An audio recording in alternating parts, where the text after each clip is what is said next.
Olá, galerinha do primeiro ano do Colégio Marister. Tudo bem, pessoal? Olha só, a gente vai a partir de agora, nessa videoaula, falar sobre o capítulo 23 da nossa apostila. E esse capítulo, já adianto, ele traz duas temáticas importantes. Ele vai falar sobre a Revolução Americana e vai falar sobre a independência da América Espanhola. Então, vamos assim dividir. Capítulo 23, parte 1, Revolução Americana. Capítulo 23, parte 2, Independência da América Espanhola. Tranquilo? Preparados? Então, vamos lá, galera. Bom, para começar, o que foi a Revolução Americana? Então, eu coloquei uma definição aqui para a gente, para que você possa compreender melhor o que vamos estudar. A Revolução Americana foi um movimento inspirado nas ideias iluministas e que acabou determinando o fim do domínio da Inglaterra sobre as chamadas 13 colônias americanas. As 13 colônias inglesas na América, que hoje representam aí, o parte dos Estados Unidos da América. Tranquilo? Então, a gente vai estudar aqui como foi que essas colônias inglesas conquistaram sua emancipação política.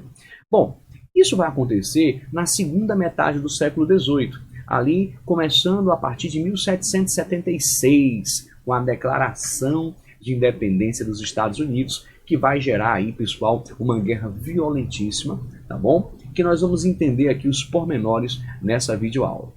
Antes, é de fundamental importância também você compreender os elementos que provocaram esse movimento, ou seja, as causas da Revolução Americana. A gente sabe que essas 13 colônias inglesas, elas praticamente até o século XVIII, gente, elas tinham uma relativa autonomia em relação à Inglaterra. O pacto colonial que a Inglaterra tinha para com as suas colônias na América era um pacto colonial bem diferente do pacto colonial que Portugal tinha com o Brasil, do pacto colonial que a Espanha tinha com as suas colônias na América. A gente até diz que havia entre a Inglaterra e suas colônias uma espécie de negligência salutar. Por quê? Porque as 13 colônias inglesas, elas podiam, se quisessem, até comercializar com outros lugares. Coisa que você sabe muito bem que, por exemplo, o Brasil, pelo pacto colonial, só podia vender para a metrópole e comprar da metrópole. As colônias espanholas só podiam vender para a metrópole e comprar da metrópole. Mas as colônias inglesas na América podiam comercializar com outros lugares. Então, nós chamamos isso, inclusive, de negligência salutar, como eu falei, tá bom? Com relação a essas 13 colônias, a gente já havia estudado e sabemos perfeitamente que podemos dividi-las em dois grandes grupos, as colônias do Norte e as colônias do Sul. Lembrando que as colônias do Norte acabaram tendo aí um processo de povoamento, ou melhor, colonização por povoamento. Tem presença de muitas cidades, a existência de muitas manufaturas, a predominância do trabalho livre e assalariado. Já as colônias do Sul, elas praticamente acabaram tendo aí uma colonização de exploração. A instalação do famoso sistema de plantation. Lembram do sistema de plantation? O sistema de plantation é marcado por 4 elementos: existência de latifúndios, monocultura, mão de obra escrava e, é claro, uma produção voltada ao mercado externo. Tá certo? Olha, galera, para que você possa perceber no mapa, as 13 colônias inglesas são justamente essa parte que está aí de rosa, tá bom? Então, essa parte representa o que eram as 13 colônias inglesas na América. Então, a gente vai estudar o processo de independência, dessas colônias. Bom, para que a gente possa, entender melhor como esse processo ocorreu, a gente vai começar falando de uma guerra que tem tudo a ver com esse processo, a famosa Guerra dos 7 Anos. A Guerra dos 7 Anos, pessoal, ela foi uma guerra entre Inglaterra e França que disputavam ali o comércio de peles, aonde hoje é o Canadá. E nessa guerra, a Inglaterra venceu a França. Olha só que interessante. Porém, os gastos que a Inglaterra teve foram gastos, assim, exorbitantes, o que levou a Inglaterra a uma crise econômica sem precedentes. E o parlamento britânico começou então a procurar uma forma de suprir esse déficit público, superar, eu diria até, a crise econômica. Foi aí que o parlamento teve a brilhante ideia de explorar as suas colônias na América, coisa que até então a Inglaterra não havia feito de forma tão incisiva, de forma tão radical.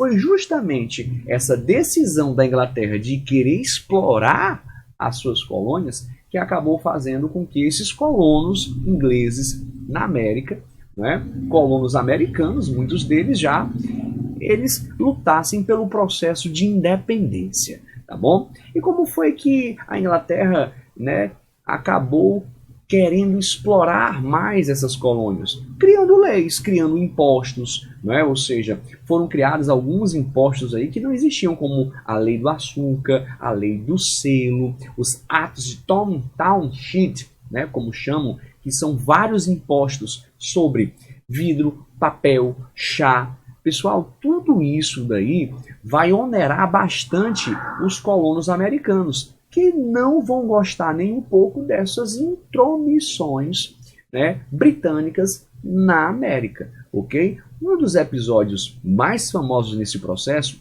foi a famosa aplicação da lei do chá. Vocês sabem que os colonos americanos eram descendentes de ingleses, na sua grande maioria, e o hábito de beber chá era um hábito que já havia vindo para o Novo Mundo com esses colonos. E aí, evidentemente, a Inglaterra começou a obrigar, né, aos colonos americanos a comprar, galera, o chá que era fornecido pela Inglaterra. E isso deixou eles bastante insatisfeitos, porque era um preço extremamente elevado, bem mais caro. Eles acabavam, inclusive, comprando de outros lugares mais barato. E isso acabou fazendo com que alguns colonos travestidos de índios invadissem os navios ingleses, pegassem um carregamento de chá e destruíssem. Olha só, a reação britânica a esse episódio, conhecido como Festa do Chá em Boston, ok, vai ser extremamente violenta. Por quê? Porque foram criadas aí as famosas leis intoleráveis. E outra coisa, houve até uma intervenção no porto de Boston, o que desagradou bastante os colonos americanos. Esses colonos americanos que estavam aí já bastante inspirados pelas ideias iluministas, ideias sobre liberdade econômica, liberdade política, igualdade jurídica, importante deixar isso claro, uma igualdade jurídica, não econômica. E aí, moçada, com as leis intoleráveis, que eram leis extremamente rígidas, a gente vai perceber que os colonos, eles não vão ficar calados. Os colonos, de certa forma, eles vão se reunir em 1774, no primeiro congresso da Filadélfia, onde eles vão defender direitos dos colonos. Eles vão querer que, inclusive, o parlamento britânico tenha uma representatividade. Né, de colonos americanos. Eles diziam até assim, ó, se a Inglaterra quer se intrometer nos assuntos dos colonos americanos, eles até podem se intrometer, porém que eles, de certa forma, permitam que haja uma representatividade americana no parlamento britânico. É claro que você já sabe qual foi a decisão do parlamento, né, pessoal? Claro que não aceitou. Em 1775, a gente já vai começar a perceber as primeiras batalhas aí que fazem parte da famosa Guerra de Independência, tá certo? Em 1776, nós temos a realização do segundo Congresso da Filadélfia, que foi o momento em que se leu a Declaração de Independência dos Estados Unidos, que foi redigida pelo famoso Thomas Jefferson, e que é um documento que tem uma influência explícita das ideias iluministas, principalmente inspiradas pelo famoso John Locke, ok? Bom, os colonos americanos então iniciam uma guerra violentíssima e eles vão contar com o apoio de algumas nações europeias inimigas da Inglaterra, como França, Holanda e Espanha, tá certo? Em 1783, a gente tem aí o reconhecimento, viu, pessoal, da Inglaterra do processo de emancipação política das colônias, inclusive vitória das 13 colônias, e o reconhecimento a partir da assinatura do famoso Tratado de Paris, ou como alguns historiadores gostam de chamar também, Tratado de Versalhes. Tranquilo? Olha, em 1787 foi criada a primeira Constituição americana, que vale ressaltar, gente, é a Constituição que está em vigor até hoje. Até hoje. Diferentemente do Brasil, que já está na 7ª Constituição, lá nos Estados Unidos eles ainda estão na 1ª. É claro que essa Constituição ela vem se modernizando, né, ao longo do tempo, mas ainda é a 1ª Constituição, que vai trazer algumas características interessantes, como uma república federativa, a divisão dos poderes e vários direitos, como, por exemplo, o direito à liberdade, igualdade jurídica, direito à propriedade, à prosperidade, o voto, que era inicialmente censitário, né, índios, negros e mulheres não vão ser atendidos por essa Constituição e vão permanecer sem direitos, tá bom? A independência dos Estados Unidos, pessoal, ela é extremamente importante. Por quê?